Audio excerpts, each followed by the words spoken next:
মানুষ চেনা সত্যি বড় দায়, বিশেষ করে যখন নিজের রক্তের মানুষগুলি পিঠে ছুরি মারে, তখন আর বাইরের শত্রুর প্রয়োজন হয় না। আজ নিজের জীবনের বা বলতে পারেন আমার মা বাবার জীবনের কিছু তেতো অভিজ্ঞতা থেকে কথাগুলো আপনাদের বলছি। হয়তো কথাগুলো কারো কারো খুব গায়ে লাগবে, আর আমি চাই তাদের গায়েই লাগুক।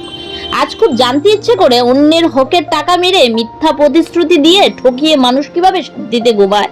অবাক লাগে এটা দেখে যে কেউ কেউ তো এতটাই নিচে নেমে গেছে যে আমার মায়ের তিল তিল করে জমানো কষ্টের গয়না পর্যন্ত আত্মসাৎ করে নিজেদের বাড়ি ঘর বানিয়েছেন।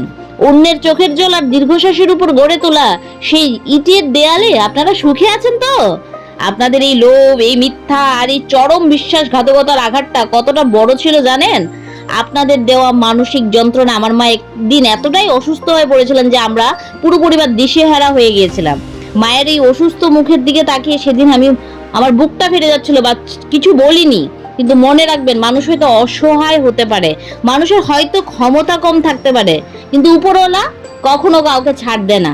আপনি যা করেছেন, সৃষ্টিকর্তা তার হাজার গুণ আপনাদেরকে ফিরিয়ে দেবে, শুধু অপেক্ষা করুন। আপনারা ভাবছেন আপনারা জিতে গেছেন, খুব ভুল ভাবছেন। কারোর সরলতার সুযোগ নিয়ে তাকে ঠকানো, আর আমার মায়ের চোখের জল আর আমার বাবার যে সহজ সরলতা আপনাদের জন্য যে জীবনে উজাড় করে দিয়েছে গত 30টা বছর, বাজার করে পর্যন্ত বাড়িতেও দিয়ে গেছে।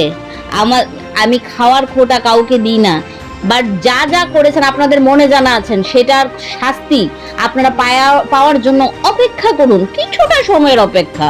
আপনারা বুঝতে পারছেন, আর আমার ভিডিওটা আপনারা ভালো করে লুকিয়ে লুকিয়ে দেখেন, সেটাও আমি জানি।